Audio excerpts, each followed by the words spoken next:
നിങ്ങൾ തുടങ്ങിയല്ലേ? പിന്നീണ്ടല്ലോ. പെയിൻ്റെടുത്ത് അടിക്കാൻ നോക്കി. ഇത് കഴിയാനായി. അതെയാ?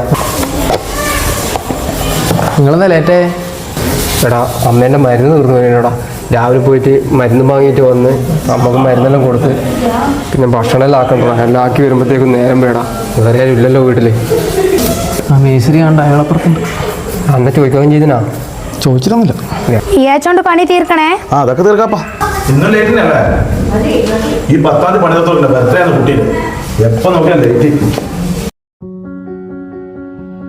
അതെന്ത് ചെയ്യാനാടാ? നമ്മളൊരു അവസ്ഥ അങ്ങനെ ആയതുകൊണ്ടല്ലേ. ഒരു കാര്യം ചെയ്യാം, നമുക്ക് വൈകുന്നേരം അരമണിക്കൂർ കൂട്ടിയെടുക്കാം. ഷിജു, ചോറുന്ന് വരുമ്പോൾ ബാത്റൂം കൂടെ അടിച്ചു തീർത്തിട്ട് ചോറുന്നാൻ പോയാൽ കേട്ടോ. ആയിക്കോട്ടെ. ഞാൻ പുറത്തു പോയിട്ടാ. എടാ ഉണ്ണി സമയത്തിലാടാ? സമയം 2 മണി കഴിഞ്ഞ്. 2 മണി കഴിഞ്ഞാ? അപ്പം ഇതേതായാലും തീർന്നില്ലേ? നമുക്കിനി ഭക്ഷണം കഴിച്ചിട്ട് ബാത്റൂമിൽ എടുത്താലോ? രാവിലെ ഒന്നും കഴിക്കാത്തൊന്നും ഭയങ്കര വിശപ്പ്. മറ്റാരെ വിളിച്ചില്ലേ? അവരെ വിളിച്ചിനി. അവരെ ആ ജനലിൻ്റെയും കൂടി തീർത്തിട്ട് വരാമെന്ന് പറഞ്ഞേ.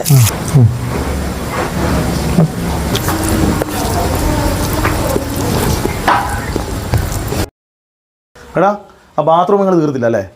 സമയാസമയം ഭക്ഷണം കഴിക്കാനാകുമ്പോൾ മാത്രം വന്നാൽ മതി. ശനിയാഴ്ച പൈസ മേടിക്കാനും ഭക്ഷണം കഴിക്കാനും.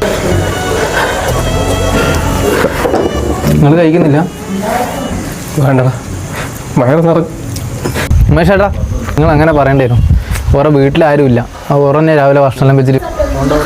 എടാ ഞാൻ അങ്ങനെ വിചാരിച്ച് പറഞ്ഞല്ല. ആ പണി വേഗം തീർക്കേണ്ടോണ്ട് പറഞ്ഞാണ്. 10ാം തീയതി ബർത്ത്ഡേ ആണ്. നിങ്ങൾ ആ പറഞ്ഞ കുറച്ച് കൂടിപ്പോയി. എടാ ഞാൻ അങ്ങനെ വിചാരിച്ചില്ല. അതുകൊണ്ട് ഭക്ഷണം കഴിക്കാൻ പറഞ്ഞാൽ പിന്നെ ഒരു ഭക്ഷണം കഴിക്കാണ്ട് ഇറങ്ങിപ്പോയി. എടാ ഷിജു, നീ ഭക്ഷണം കഴിക്ക്. ഞാൻ ആ പണി തീരാത്ത പ്രഷർ കൊണ്ട് പറഞ്ഞു പോയതാണ്. അത് കുഴപ്പമില്ല. ബാന്ന്